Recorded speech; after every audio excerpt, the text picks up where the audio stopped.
A man sits alone. Though he speaks, the target of his words is unseen.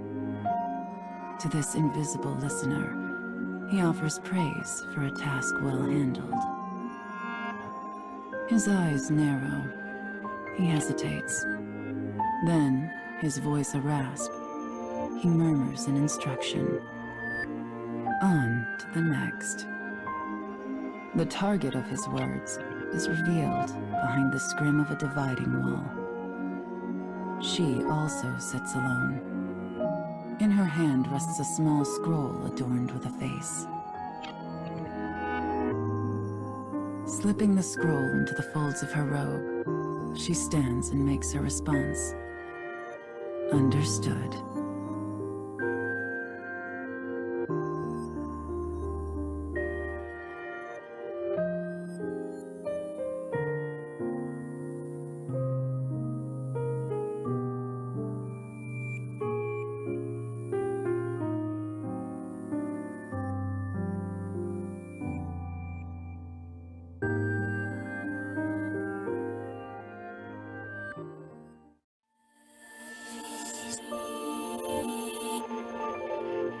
Thick clouds hang low against an ominous sky.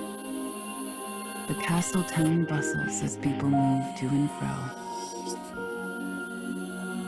A family traveling the road catches her eye. The child smiles brightly, her eyes sparkling. The darkness of the woman's own life could never know such pleasant light. Brushing aside her melancholy, she makes to leave town.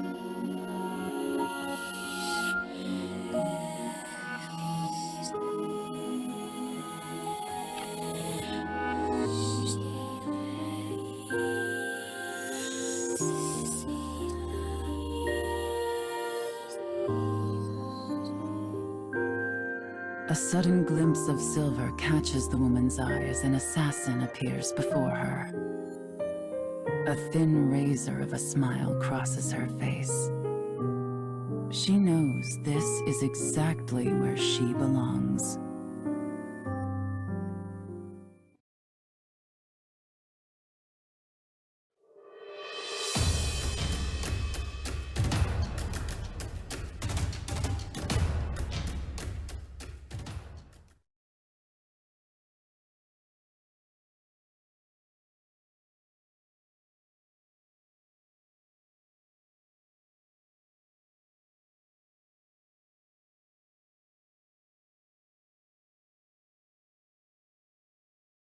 She claims the assassin's life before body can meet Earth.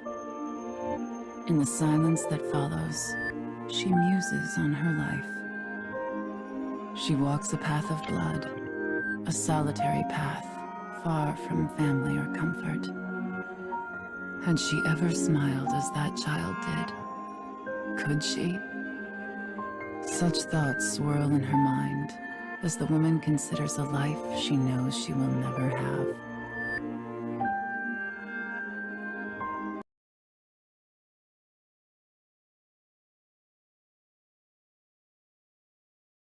The girl stirs from a thin sleep, her features weary as a woman thrice her years.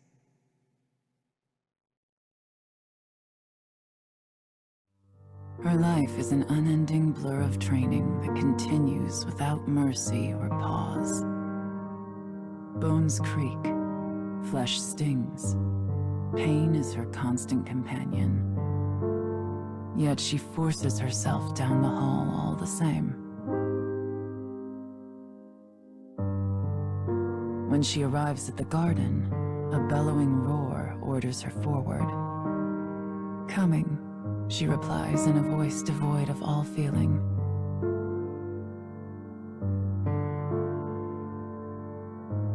She readies an apology for her tardiness, knowing full well it will not be heard. As suspected, the man cuts off her words and begins to berate her without pause. You will learn to honor punctuality, girl. You are a tool of our master, and a tool is of no use if it is not present when needed. Thus begins another day of the girl's deadly training.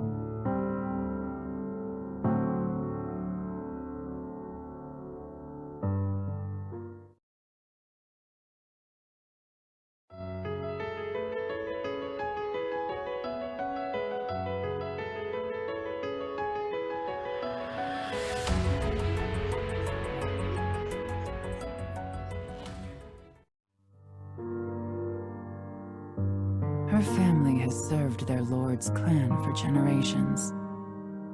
When the lord decides an enemy needs to die, her family carries out the sentence. Her path had been laid before she was even born. The path of a trained killer. There is no freedom for her, no thought of a different way. The path simply was.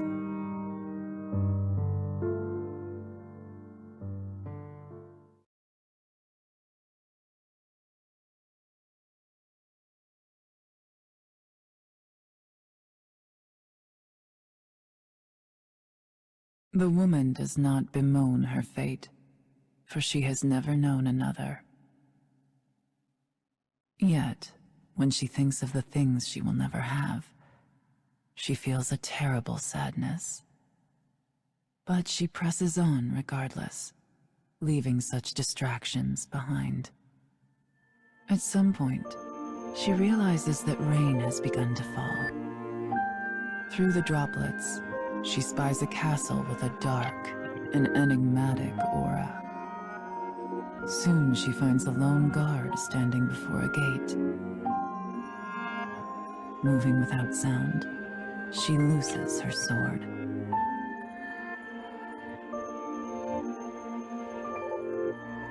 With death delivered, she sheathes her blade and presses on.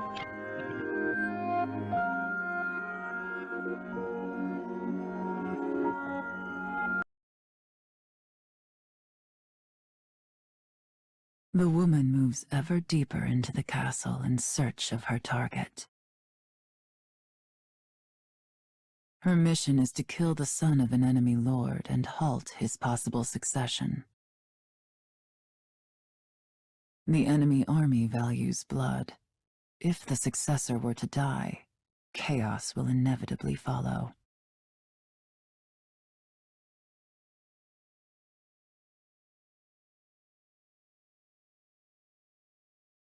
Slaying the son will create confusion, giving her own lord an opening for attack.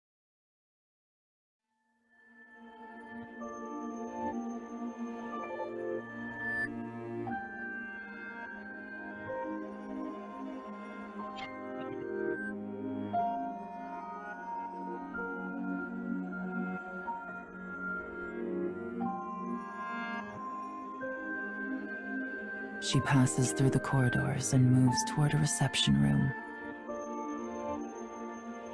Outside, the rain falls in endless gray sheets.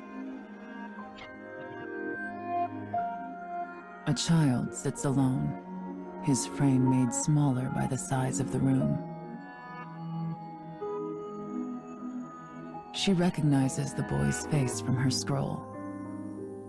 Without a word, she draws her sword and points the tip at the child's throat. Yet he simply stares at the cold steel, making no move to escape. As the woman studies the child's haggard face, she realizes something. This is no son of a lord, but instead a girl frocked in boy's clothing. The woman asks her target why this is. As if a dam has burst, the girl suddenly lets fly with a torrent of grievance. I wish this house and this entire nation would fall.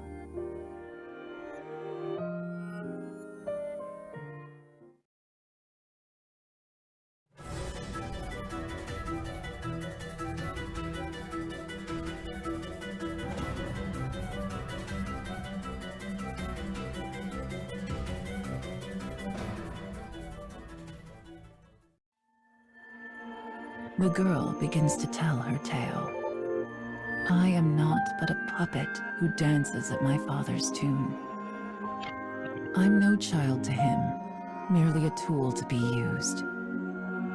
I even denied my own heart and took false gender in order to fulfill my role. And as this house's tool, I live only to be killed. So please, just bring this to pass. End me. The girl's eyes turn to rest on the woman. This is who I used to be. Set to walk a path before I had even drawn breath. The woman's sword wavers. Her hand hesitates. Outside, the rain falls as if it was trying to blot out the very earth itself. And yet somehow, it feels quiet.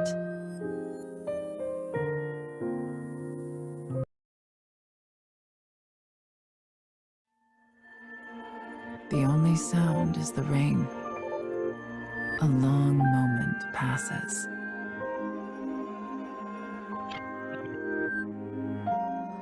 The woman sheathes her blade. She then asks the bewildered girl, "Did you mean it when you said you wish your house would fall?" Shaking, the girl nods. The woman responds, "Understood." Suddenly, the sounds of an army clattering into place emerge behind them.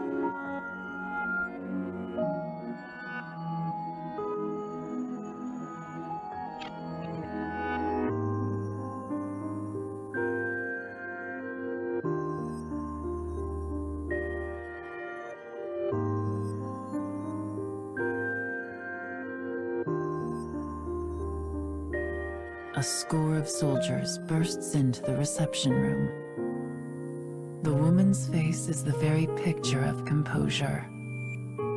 "Come then," she whispers.